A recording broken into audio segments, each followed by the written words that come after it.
Bonjour et bienvenue. Aujourd'hui, on va parler de la prostitution.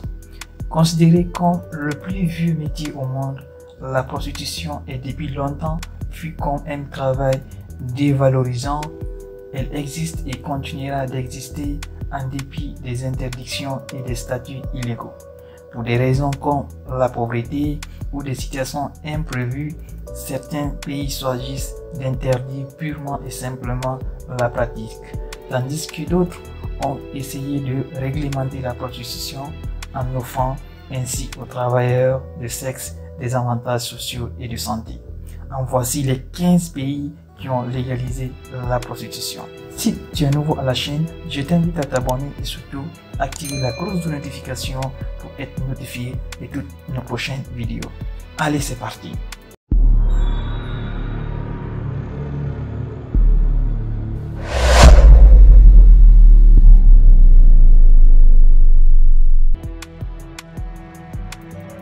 La Nouvelle-Zélande, la prostitution est légale pour les Néo-Zélandais depuis 2003. Il existe même des bordels agréés qui fonctionnent selon les lois sur la santé publique et l'emploi, ce qui signifie que les travailleuses reçoivent des avantages sociaux comme les autres employés. Certainement un mouvement progressif. L'Australie, le statut juridique de la prostitution dans ce pays diffère d'un État à l'autre. Il est décriminalisé dans certaines régions et illégal dans d'autres régions. L'Autriche, la prostitution est complètement légale en Autriche.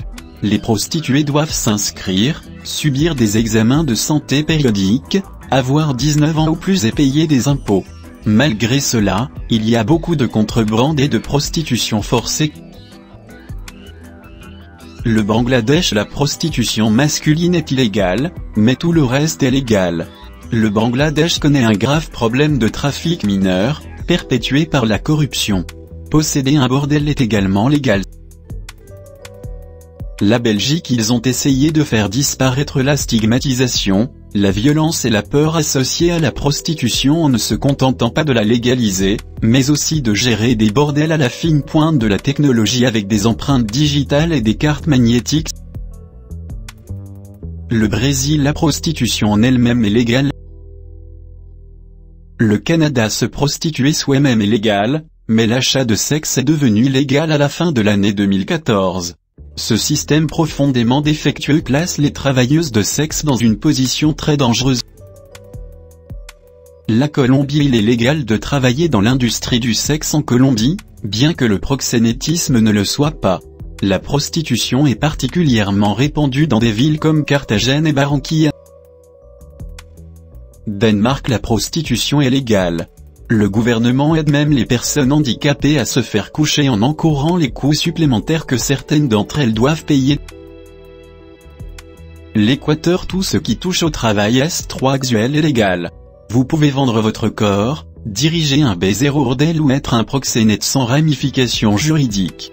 La prostitution forcée est un peu un problème cependant. La France, la prostitution est légale en France, bien que la sollicitation en public soit toujours interdite. Le proxénétisme est illégal et les maisons closes ont été déclarées hors la loi en France en 1946, juste après la guerre. L'Allemagne, la prostitution a été légalisée en 1927 et il y a des maisons closes dirigées par l'État. Les travailleuses sont couvertes par une assurance maladie, doivent payer des impôts et reçoivent même des prestations sociales telles que des pensions. La Grèce a également suivi la méthode allemande consistant à inclure la prostitution comme un travail réel dans la société. Les travailleuses de sexe obtiennent des droits égaux et doivent souvent faire des bilans de santé. L'Indonésie, considérant que la prostitution elle-même n'est même pas présente dans leur loi sous une forme claire, il est clair que le commerce de sexe est légal. Cela signifie également qu'il est très dangereux pour les travailleuses forcées et les mineurs. Les Pays-Bas, c'est l'un des endroits les plus célèbres pour les travailleuses de sexe. La prostitution est, évidemment, légale, comme beaucoup d'autres choses. Ils ont toujours eu une façon un peu plus ouverte de traiter des choses jugées taboues ailleurs. Voilà, c'est tout pour aujourd'hui. Si tu as aimé la vidéo, surtout n'oublie pas de la liker, la commenter et la partager avec tes amis. On se reprend très prochainement pour une nouvelle vidéo.